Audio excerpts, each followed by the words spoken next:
భారతదేశంలో VIP culture నిజంగా అవసరమా? ఈ ప్రశ్న అడగడం తప్పు కాదు. ఎందుకంటే మనం రోజు చూసే దృశ్యాలే ఈ ప్రశ్నకు మన ముందుకు తీసుకొస్తున్నాయి. ఒకవైపు గుడి, బడి, హాస్పిటల్ లాంటి మౌలిక అవసరాలు సరిగా లేని పరిస్థితిలో దేశం ఉంటే, మరోవైపు మాత్రం విఐపీల కోసం ప్రత్యేక రోడ్లు, ప్రత్యేక భద్రత, ప్రత్యేక సదుపాయాలు. ఈ తేడా చూసినప్పుడు సహజంగానే అనిపిస్తుంది, అసలు ఈ విఐపి కల్చర్ అవసరం ఉందా? ఈ విఐపి కల్చర్ ఎవరి కోసం అనేది సామాన్యుల్లో మెదిలే ప్రశ్న. మన దేశంలో దేవాలయం అంటే భక్తి, పాఠశాల అంటే భవిష్యత్, ఆసుపత్రి అంటే ప్రాణం. కానీ ఇవే రంగాల్లో పరిస్థితి ఏంటి? చాలా గ్రామాల్లో ఇంకా సరిగా దేవాలయాలు లేవు, ఉన్న మౌలిక సదుపాయాలు లేవు, పాఠశాలలో ఉపాధ్యాయుల కొరత, కూలిపోయే భవనాలు, సరైన మరుగుదొడ్లు కూడా లేని పరిస్థితులు ఉన్నాయి.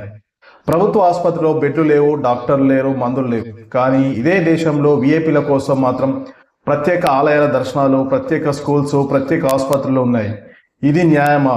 భారతదేశంలో ఇది సమంజసమా? ఇది భారతదేశ ప్రజలందరూ ఆలోచించాల్సిన విషయం. విఐపి కల్చర్ అనేది మొదట భద్రత అవసరాల కోసం వచ్చిందని అంటారు. కానీ ఇప్పుడు అది భద్రత దాటి ప్రత్యేక హక్కులుగా మారిపోయింది. ఒక నాయకుడు గుడికి వెళ్తే గంటల ముందే ఆలయం మూసివేస్తారు. సామాన్య భక్తుడు బయట వేచి ఉండాల్సిందే. ఒక విద్యార్థి స్కూల్కి వెళ్లే దారిలో ట్రాఫిక్ ఇబ్బంది పడితే ఎవరూ పట్టించుకోరు. కానీ ఒక విఐపి వెళ్ళాలంటే రోడ్లు ఖాళీ చేస్తారు, గంట ముందు ట్రాఫిక్ నిలిపేస్తారు. ఒక పేదవాడు ఆసుపత్రిలో బెడ్ కోసం తిరుగుతుంటే విఐపికి మాత్రం నిమిషాల్లో అన్ని సిద్ధమవుతాయి. ఇది అవసరమా లేక అనవసర ఆడంబరమా అనేది ప్రశ్న తలెత్తుతుంది. ఇది దేశ ప్రజలందరూ ఒక్కసారి ఆలోచించాలి. గుడి విషయంలో చూసే దేవుడు అందరికీ సమానం అంటాం, కానీ దర్శనంలో మాత్రం సమానత్వం కనిపించదు. విఐపి దర్శనం, స్పెషల్ పాస్, ప్రత్యేక క్యూ, డబ్బున్న వాడికి, అధికారంలో ఉన్నవాడికి దేవుడు త్వరగా కనిపిస్తాడు. సామాన్య భక్తుడు మాత్రం గంటల తరబడి నిల్చోవాల్సిందే. దేవుడి ముందు కూడా విఐపి, పేద అనే తేడా ఉండాలా? భక్తిలోనూ వివక్ష అవసరమా అనేది ప్రశ్న.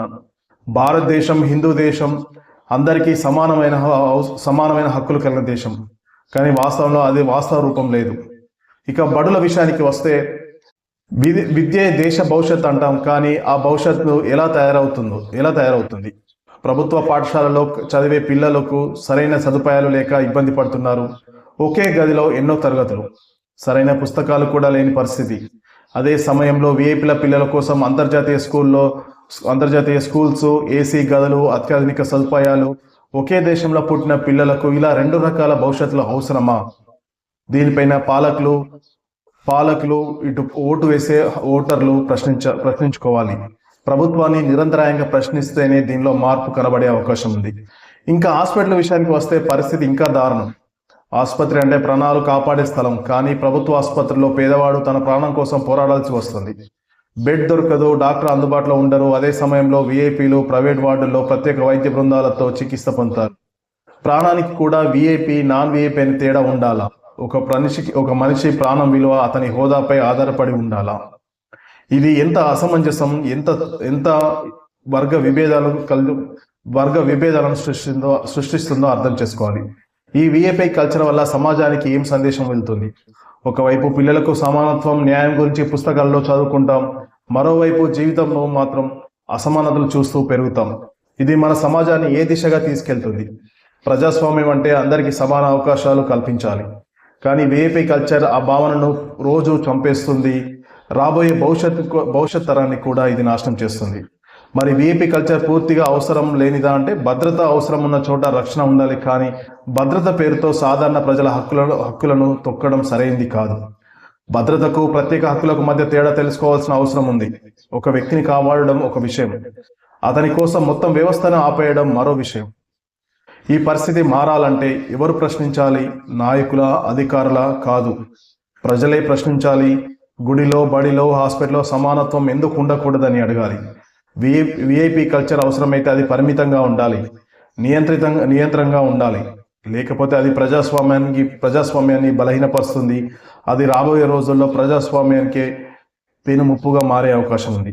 చివరిగా ఒక్క ప్రశ్నతో ముగించాలనుకుంటున్నాను. ఈ దేశం ఎవరి కోసం? కొద్దిమంది విఐపీల కోసమా, లేక కోట్లాది మంది సామాన్యుల కోసమా? గుడి, బడి, హాస్పిటల్లో సమానత్వం లేకపోతే మనం నిజంగా అభివృద్ధి చెందామా? విఐపి కల్చర్ను ప్రోత్సహించడం దేశద్రోహం కాదా? అది ప్రజాస్వామ్యాన్ని బతికించేందుకు చేసే ప్రయత్నం. ఈ ప్రశ్నలు అడగడం మొదలైతేనే మార్పు మొదలవుతుందని నేను ఆశిస్తున్నాను. మీకు సమాజంలో జరిగిన ఘటనల ద్వారా మీరు కూడా ప్రశ్నలు లేవనెత్తండి, ప్రశ్నించండి. ఆ ప్రశ్నల ద్వారానే సమాజంలో మార్పు కనబడుతుంది, పాలకుల కళ్ళు తెరుస్తాయి.